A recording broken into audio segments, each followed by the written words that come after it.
Hey, this is Rob Anspach, and welcome back to eHeroes. Today's eHero is Lynn Swayze, and as we go through this interview, you're going to find out why Lynn not only is an eHero, but how you can hire her as your COO. That's right, your COO, because honestly, she's going to take your systems, flip them in half, or throw you out, but your business is going to improve. So welcome, Lynn, and I'm glad you're here. Thank you. Happy to be here. Now, as we start off, every entrepreneur out there wants the secret bullet. They want to know how that they can scale their business faster, better, stronger than their competition. But they make mistakes. So what's your advice? Well, as you and I have talked, it's usually not a marketing gimmick. And I say that as a copywriter, it's usually not, and I hate saying it, like, please stop marketing. It is usually to stop marketing and stop and simplify. So going back to what I call my 11 Ps, one problem that you solve, one person that you sell it to, one product you sell, one price point, one persona that you're adopting to try to attract people. Most of the time when people need to scale and they're not scaling, especially if they're stuck at, it's usually like the 25K a month is usually where people get really stuck. But if they're anywhere in between nothing and 25K, and they can't seem to get momentum, it's because they're doing too much.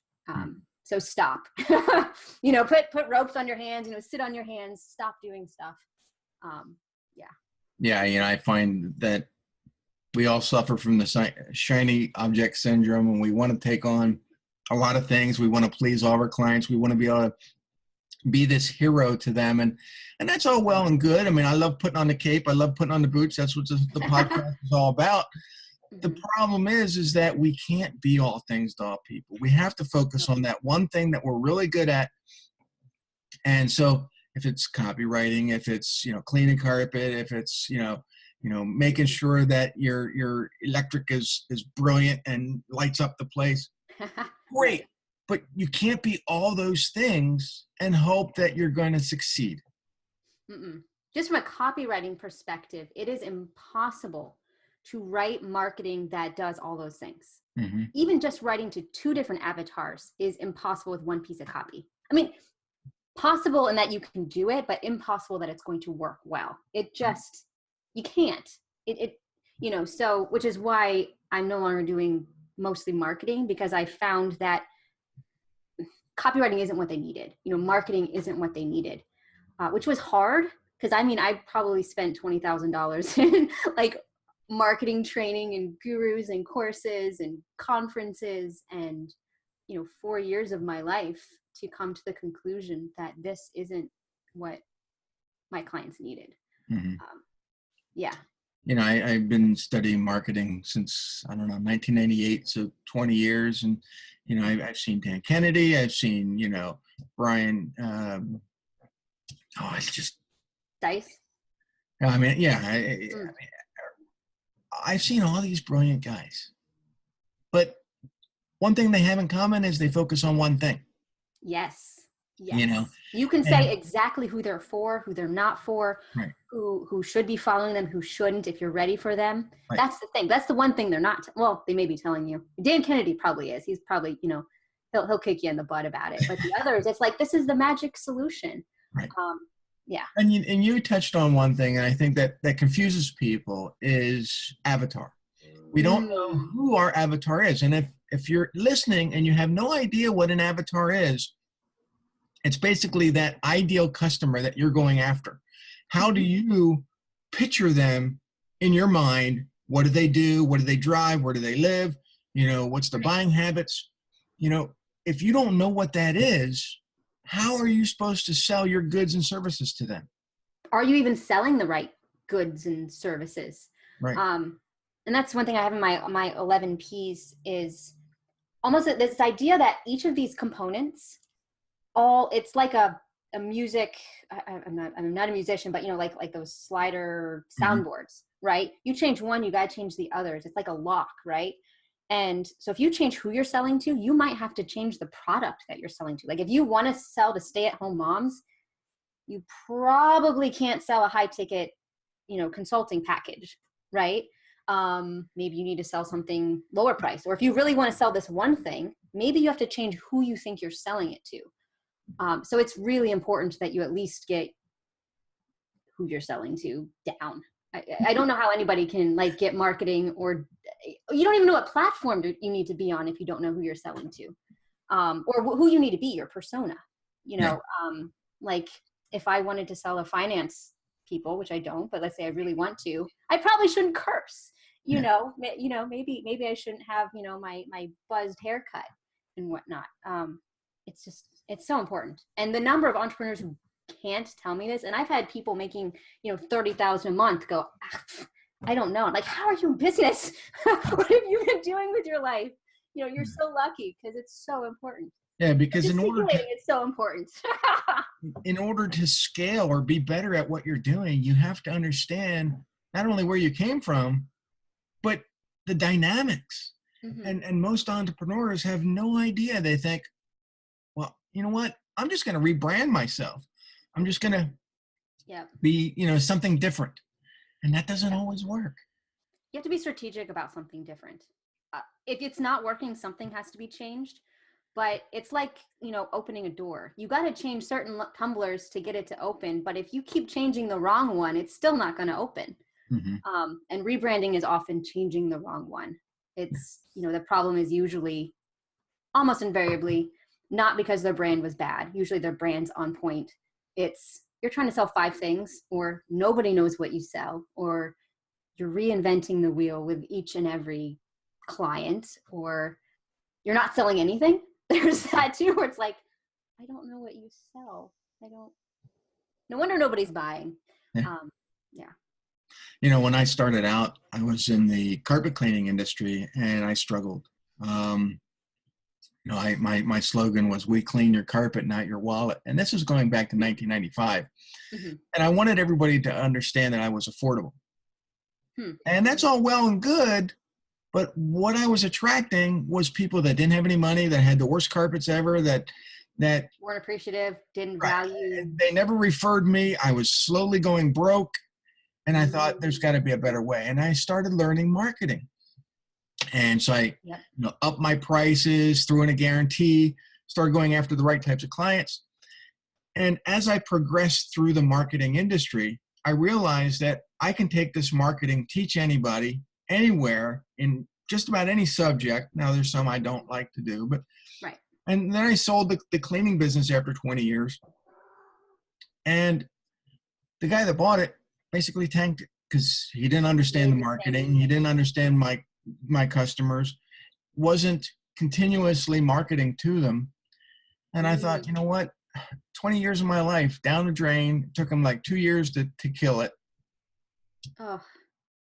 And my customers call me up, can you get back in the cleaning business? You know what? I haven't been in the cleaning business 5 years. I'm not getting back into it now. Mm-hmm. That's why I got out of it. But marketing's important. It's fundamental. But it's certainly not, a cure-all. Right. But when you have all your other ducks in a row, marketing's amazing. Marketing, has made people millions. Marketing, can give you everything you want in life, or, and out of your business, but you have to have all those other ducks in a row first. Right. And I had to change. I had to learn how to change the systems. I had to learn how to change the scripts, and I had to learn how to answer the phone better, or get my clients to refer me, why they needed to refer me. Mm-hmm. But mostly importantly, I had to raise my prices. And I think a lot of the entrepreneurs today, they think, well, you know what? A client paying me something is better than a client not paying me anything. Honestly, I think a client not paying you anything is better, because at least you can focus on something different. You can focus on changing your systems or making more money. Right. Especially if you have a bad client that's taking up a lot of time for not a lot of money. Now you've actually lost money because you can't build that next thing, the product or the marketing, or prepare yourself to sell better, or go out and reach people through some kind of cold means. Yeah, absolutely. it doesn't feel like it, but if you can accept the risk of nothing to build something better, it will be worth it when you're thinking big picture. But everyone thinks, right now, what's best right now, instead of 3 months down the line or 6 months down the line. It'll be okay. Like, the world won't end. Yeah, but they think it will. And that's the problem, is that they look at the short term, they forget about the long term, and they look at the shiny objects. And they Yep. hope that the shiny objects are going to help them make money. Mm-hmm. And, while we were, before we started recording, we were talking about certain certifications and classifications and all these things out there that they're nice. They teach you stuff, mm-hmm. but you have to implement. You have to test. And I think that there's a lot of entrepreneurs who fail to test. They fail to finish. They fail to even finish, let alone test. Yeah. The number of clients I've seen where I come in and there's 10 half-baked marketing campaigns, and we got this, these emails I started writing never got it done, or this webinar, they don't even finish the one project before starting another. Mm-hmm. Which is why when I first started Scale Fast, I thought, okay, great, I'm a project manager. These guys just need project management. But I found that while yes, they need project management, the first thing they have to do is what I call fencing in their visionary chaos. And visionary chaos is that ADD, shiny object. It is ADD, really, because most entrepreneurs are ADD. It's what the EOS people call visionary. It's what Colby will call being a quick start. Mm-hmm. It's this visionary chaos. It's like, okay, you got to plant a tree. A little bit of digging is great. Too much digging, and you've got a sinkhole, right? You just need a little bit. And entrepreneurs have to rein it in. So my system teaches them and their team how to rein in that ADD nature so you can actually get something done. But until people rein it in and control that addiction, because it really is almost like an addiction where it's I have to, getting that fix of new, because it's the new and the idea that's exciting. But what feels better long-term, it's like eating healthy, right? A piece of candy feels good, but eating healthy feels better long-term, or working out or whatever. Once they feel good actually finishing, then they can stick with it. But they can't, project management doesn't help people until they actually rein in the ADD. Mm-hmm. Like I said, I had one client who changed their business, maybe two at this point, changed their business name in the middle of building a marketing campaign. What good is project management? What good is doing everything on time and having the team members and the specialists who can help you if you're just going to throw in your visionary chaos and make it worse? And so that's why I created my system, because I've seen too many entrepreneurs just completely drown, and then they burn out. Really, you get burnout either. And I say there are three areas where entrepreneurs lose profits. Either the front end, because you're so busy because of how you've built your business that you can't get marketing out. On the back end, you're so busy you can't get client work done because of how you built your business. Or both, complete burnout. How many entrepreneurs just drop out and say, you know what, a job is better than what I have, and just quit. So it's really important. It's really important to rein this in. But yeah, I'm done. my little mini rant about visionary chaos. And no, I think that I think chaos is confused sometimes with busy work. And I get that way sometimes too. I'm like, because the other day we had to create all of our social posts for all of our clients for the next month. Well, that's like 300 and some posts that we have to create for them for their social media. Right. And now I have a system that I can just go and I can systematize it, and I can have those 300 posts created in about 2 days. I give it to someone else, they're going to take all month to do it because they don't understand the system. They don't understand my thinking. And so I take it on myself, and I'm like, yeah, but I got other stuff to do. But, right. and I can, something that should be, or that should be able to be delegated, mm-hmm. Maybe with, I don't know how your training is, but maybe more SOPs, or, fuller, like a training for your team member or people that you're delegating to, and then you can pass it off. Right. With my employees, I beat them into submission, and No, it's hard because as the entrepreneur, a lot of times the people that we hire don't have our thinking, can't Oh yeah. think on our level. Yep. And so we need to hire people that sometimes get the approach, maybe have done this before, need very little training. They just need direction.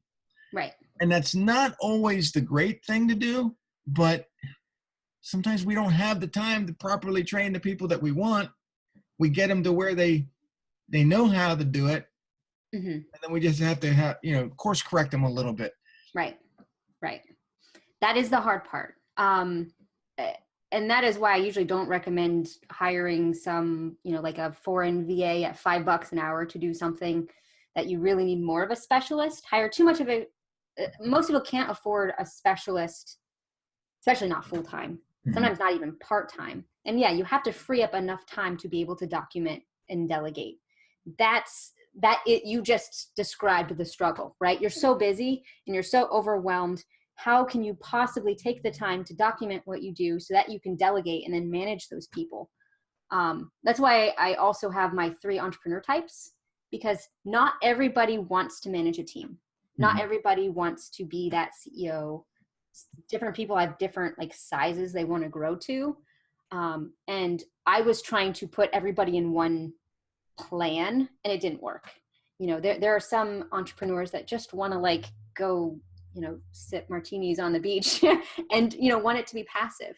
There are others who really want what I call that's the freedom type, and there are others who are like a community type. They don't really care as much what they're selling as long as they're with lots of people and they're making a difference and talking and building relationships. And there are others who really want to make an impact. They want to be known as the guru and the expert, and maybe they do want to grow really big. I've talked to, entrepreneurs who are like, I want a big office building with my name and, emblazoned on it. And I want my own conference and I want to be the next Dan Kennedy. Okay. That's a completely different plan. So it's important to know where you want to go. And I try to train my CEOs to think ahead. Okay. If in 3 years, you want to have a team of 15, let's start thinking now about how we can free up time so we can document what we need to document, because that's overwhelming. Document, who likes to document, so that's what I do, or what I recommend is take it in small bites and do it ahead of time. Just like social media, you and I have the same idea about social media. Automate it, do it ahead of time. Life is too short to think about your social media posts. Same thing with scaling your business. The name is a little bit of a misnomer because it's not a growth hack, right? But it is preventing you from burning your whole business down. And you will scale faster doing it deliberately and planning ahead than you will trying to apply some growth hack. And now you can't fulfill. How many entrepreneurs have you talked to where they're like, I grew too fast and now I need to hire 10 people, and then they lose those clients and now they're broke and have to declare bankruptcy, or this feast or famine that they're not. I think for me, the way I've been able to not only write books, create posts, write articles, and do the things that I do is I focus on one thing for that day. So if all I'm doing today is creating social media posts, that's all I'm going to do. If I'm going to go to the website today, that's all I'm going to do. If I'm going to write a book, that's all I'm going to do, because I can't say, okay, these first 2 hours are going to dedicate, for this and this for this. My brain doesn't work that way. And most people's do not. I don't want to go, I want to finish this one. And too many entrepreneurs get caught up in that thing where they say, well, I'm going to help this person now and then this person. And by the time the afternoon's going, they well, what did I just do? I did nothing. Yep. Exactly. It's, I can't tell you how many I've talked to where they're like, I've got 15 things on my to-do list. I'm like, how do you think you're going to, and then they're like, well, I don't have time to think and I don't have time to breathe. I'm like, yeah, of course you don't. Holy cow. Yeah. You can't do that. It'll be okay. But it's because, as an entrepreneur, we've got this big vision, right? We know where we want to go. We see all the steps, or at least we see that picture and we want to run to it because we're already there. It's so enjoyable to be there in this final, end result that it's hard to be patient. It's hard to go, you know what? One thing is good enough. or 3 things is good enough. And then I need to be done and give myself that creative space. It's very hard. Yeah. And distancing ourselves away from these devices. The dopamine hit. Best thing you can do. Yep. I agree. Yeah, great. These are money makers, but they're also distraction makers. That's not the same as connecting either. No. Although I have been making it a point not to text people. If our exchange on Facebook or text or anything else goes beyond 2 or 3 exchanges, I say, may I pick up the phone and call you? Nice. Because a human voice goes a lot further than a text or an email, because people can actually understand your inflection or your sarcasm. They can't do that over text or chat. Oh yeah, and we all have frames, right? Frames that that force interpretation that could be very wrong, right? You're having a bad day and someone's texting you and you're thinking they're like pissed off at you, and really they're not at all. Right. You can't tell in a text. Yeah. How's that worked for you? Are you finding that most people are willing to get on the phone? Or some are, some say, well, I just don't have time. Can we make an appointment? And I'm like, really? Take 5 minutes. You have time to text me. You have time to email me. You have time to send me 300 Facebook chats, but you don't have time to pick up that phone. Because they're multitasking, probably. Yeah, or they're driving. Ooh. Yeah. Probably. We're like, I said, what are you doing? He goes, oh, I'm texting. I said, where you at? In the car? Really? Oh. Right. Well, I guess see you at your funeral. Right. Yeah. And then you won't have to worry about your multitasking or your business but how do people get a hold of you so that you can help them? Great question. The easiest right now is, I would say probably Facebook. Then you have to find me. So Lynn Swayze, just like Patrick, there's only like 2 of us in the world. So if you find Lynn Swayze on Facebook, it's me. Lynn at scalefastsystem.com. Nice. Go to scalefastsystem.com, and right now I have the 3 entrepreneur types quiz. And just today, before our meeting, I launched my 1 page. So what I give entrepreneurs to get them on track, 3 things to do today, 3 things you got to do tomorrow, the emails you got to check, and your meetings. So it's designed for like personal assistants or project managers to give CEOs back their time, because otherwise they will like look at their list of 100 things and they'll start puking and they won't get anything done. I'm giving that away for free, and I'll be doing a follow-up training, I think, tomorrow on that. Well, of course, if people watching this, it won't be tomorrow. It'll be live. So scalefastsystem.com/1 page, or just, Lynn at scalefastsystem.com. Cool. So what advice would you give an entrepreneur starting out? Oh, starting out, figure out the one thing that you're selling.